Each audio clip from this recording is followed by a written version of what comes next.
السلام عليكم ورحمة الله تعالى وبركاته. إنا لله وإنا إليه راجعون. كل نفس ذائقة الموت وإنما توفون أجوركم يوم القيامة. പ്രിയപ്പെട്ട ഉസ്താദെ, പ്രിയപ്പെട്ട മസൂദ് സഖാഫി ഉസ്താദെ, നിങ്ങളുടെ നസീഹത്തുകളും നിങ്ങളുടെ പ്രഭാഷണങ്ങളും നിങ്ങളുടെ എല്ലാ ഉപദേശങ്ങളും ആർക്കും വെറുതെയായിട്ടില്ല ഉസ്താദെ.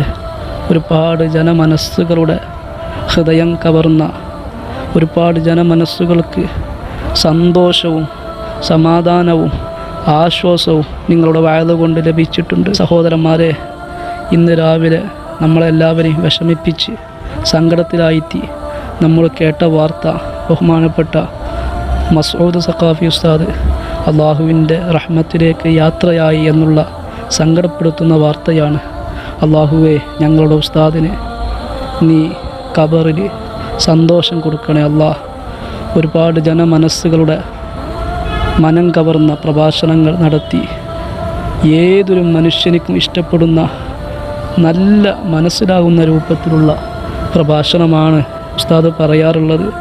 ആ പ്രഭാഷണങ്ങളൊന്നും എവിടെയും വെറുതെയായി പോകൂല എന്ന് ഞങ്ങൾക്കറിയാം. നിൻ്റെ ദീനിന് വേണ്ടി ആ ഉസ്താദിൻ്റെ കാലം അത്രയും വഅദ് പറഞ്ഞ ആളാണ്. അള്ളാഹുവേ, ഖബറിൽ നീ വെളിച്ചം കൊടുക്കണേ അല്ലാഹ്, സന്തോഷം കൊടുക്കണേ അല്ലാഹ്, റാഹത്ത് കൊടുക്കണേ അല്ലാഹ്. അള്ളാഹുവേ, അവരുടെ ഭാര്യ, സന്താനങ്ങൾ, മാതാപിതാക്കൾ, കുട്ടുകുടുംബങ്ങൾക്ക്, ബന്ധുമിത്രാദികൾക്ക് സമാധാനം കൊടുക്കണേ അല്ലാഹ്. അള്ളാഹുവേ, ക്ഷമിക്കാനും പൊറുക്കാനുമുള്ള വലിയ മനസ്സ് കൊടുക്കണേ അല്ലാഹ്. അവരുടെ ഭാര്യ, അള്ളാഹുവേ, ഭർത്താവിൻ്റെ വിയോഗത്തിൽ അവരെ നീ വിഷമിപ്പിക്കല്ലേ അല്ലാഹ്, സമാധാനം കൊടുക്കണേ അല്ലാഹ്. പൊന്നു ഉസ്താദേ, നിങ്ങളെ പ്രഭാഷണങ്ങളൊക്കെ ഞങ്ങൾക്ക് ഇഷ്ടമായിരുന്നു. ഏതൊരു മനുഷ്യനെയും ആ മനുഷ്യൻ്റെ മനം കവരുന്ന, മനസ്സ് കുലുക്കുന്ന പ്രഭാഷണങ്ങളാണ് ഉസ്താദ് നിങ്ങൾ പറയാറുള്ളത്. അള്ളാഹുവേ, ഈ നസീഹത്തിൻ്റെ ഈ പ്രഭാഷണങ്ങളുടെ ബർക്കത്ത് കൊണ്ട് അദ്ദേഹത്തിൻ്റെ യുവത്വം കാലമത്രയും അദ്ദേഹം പ്രഭാഷണം നടത്തിയ അള്ളാഹുവിൻ്റെ ദീനിന് വേണ്ടി അഹോരാത്രം പ്രവർത്തിച്ചതിൻ്റെ ബർക്കത്ത് കൊണ്ട് അള്ളാഹുവേ, അതിൻ്റെ മദദ് കൊണ്ട്, ആ നന്മ കൊണ്ട്, ആ ഹസനാത്തുകൾ കൊണ്ട് അവരുടെ ഖബറിൽ നീ വലിയ പ്രകാശം കൊടുക്കണേ അല്ലാഹ്. പരിശുദ്ധ ഖുർആനിൻ്റെ പ്രകാശം ഖിയാമത്ത് നാൾ വരെ അദ്ദേഹത്തിൻ്റെ ഖബറിൽ എത്തിച്ചു കൊടുക്കണേ അല്ലാഹ്. സഹോദരന്മാരെ, ഇങ്ങനെയാണ് മരണം അല്ലേ? നമ്മൾ ചിന്തിക്കാത്ത, നമ്മൾ ഓർക്കാത്ത ആളുകളാണ് നമ്മിൽ നിന്ന് വിട പറഞ്ഞു പോകുന്നത്. എത്രയോ ജനമനസ്സുകൾ, എത്രയോ യുവാക്കൾ നമ്മിൽ നിന്ന് കൊഴിഞ്ഞു പോകുന്നു, നമ്മിൽ നിന്ന് മരണപ്പെട്ടു പോകുന്നു. നമ്മിൽ നിന്ന് മരണപ്പെട്ടു പോയ എല്ലാവരുടെ ഹദറത്തിലേക്ക് അള്ളാഹു നാം പറയുന്ന, നമ്മൾ ചെയ്യുന്ന മുഴുവൻ മിസ്ല സവാബിൻ്റെയും ആ മിസ്ല സവാബ് അള്ളാഹു എത്തിച്ചു കൊടുക്കട്ടെ. മുഅ്മിനീങ്ങളെ, അള്ളാഹുവിൻ്റെ ഖുർആൻ അതല്ലേ പറഞ്ഞത്? കുല്ലു നഫ്സിൻ ദാഇഖത്തുൽ മൗത്ത് വഇന്നമാ തുവഫൗന ഉജൂറക്കും യൗമൽ ഖിയാമ. ഏതൊരു ശരീരവും അത് മരണത്തെ രുചിക്കുക തന്നെ ചെയ്യും. നാം എവിടെ മരിക്കും, എപ്പം മരിക്കും, എങ്ങനെ മരിക്കും, എല്ലാം നമ്മെ പടച്ച ആ പടച്ച റബ്ബിന് മാത്രമേ അറിയുള്ളൂ. മരിക്കും ആക്കിബത്ത് നന്നായി മരിക്കാൻ നമ്മളൊക്കെ ശ്രദ്ധിക്കണം. നമ്മൾ മരിക്കുമ്പോൾ നമ്മളെക്കുറിച്ച് നന്മ പറയുന്ന ആളുകളെ നമ്മൾ സൃഷ്ടിക്കണം. അതിന് ഈ ദുനിയാവിൽ നന്മ ചെയ്യണം, നല്ല കാര്യങ്ങൾ ചെയ്യണം. അള്ളാഹുവേ, ഞങ്ങളെ ആക്കിബത്ത് നന്നാക്കി തരണേ അല്ലാഹ്. ഞങ്ങളെ ഉസ്താദിൻ്റെ ഖബർ സന്തോഷത്തിലാക്കി കൊടുക്കണേ അല്ലാഹ്. ഒരുപാട് ജനമനസ്സുകൾ സങ്കടത്തിലായിത്തിയാണ് ഉസ്താദ് ഞങ്ങളിൽ നിന്ന് വിട പറഞ്ഞു പോയത്. എല്ലാവർക്കും നീ ക്ഷമ കൊടുക്കണേ അല്ലാഹ്, സമാധാനം കൊടുക്കണേ അല്ലാഹ്, റാഹത്ത് കൊടുക്കണേ അല്ലാഹ്. അള്ളാഹുവേ, മുഅ്മിനീങ്ങളെ, ആ ഉസ്താദിൻ്റെ ഹദ്റത്തിലേക്ക് നിങ്ങളൊരു ഫാത്തിഹ ഓതണം, ഇഖ്ലാസ് മുഅവ്വിദത്തൈനി ഓതണം, യാസീൻ ഓതണം, നിങ്ങൾ ഓതണം.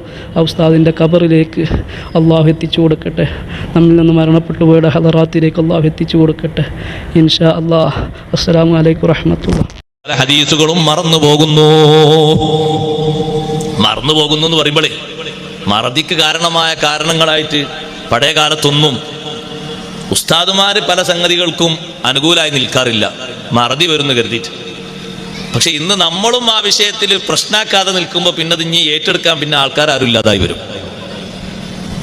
ഉദാഹരണമായി പറഞ്ഞാൽ, ആരും വിഷമമൊന്നും കരുതരുത്, കരുതിയാലും വിഷമമൊന്നുമില്ല.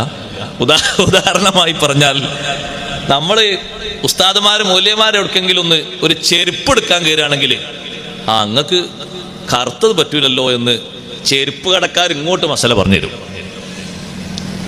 എന്താ അങ്ങനെ മസല പറഞ്ഞുതരാൻ കാരണം? നമ്മൾ താലീമുൽ മുത്തഅല്ലിം എന്ന് പറയുന്ന കിതാബ് മുതൽക്ക് ഇൽമിന്റെ ആദാബ് ഓതിപ്പടിച്ചൊരു വിഷയമല്ലേ അത്. നിറമിൽ കറുത്ത ചെരുപ്പ് നീ ധരിക്കല്ല, അതിനാലനിസിയാൻ വന്നിടും മറക്കല്ല. കറുത്ത ചെരുപ്പ്. ഇപ്പൊ നമ്മളും അങ്ങനെ കറുത്ത ചെരുപ്പ് ധരിക്കുമ്പോൾ പിന്നെ ആ മസാല ഇല്ലാതായി പോവുകയാണ്. മറ്റേത് ചെരുപ്പ് കടക്കാർക്ക് വരെ ആ ഒരു സംഗതി ശരിക്കും ഓർമ്മ കിട്ടി. നോക്കുങ്ങൾ അല്ലെ, അവര് വരെ പറഞ്ഞു. ഉസ്താദുമാര് അവരിങ്ങനെ ഈ വാസനിക്കുന്ന തരത്തിലുള്ള ഉള്ളി അവർ കഴിക്കാൻ കൂട്ടാക്കൂല.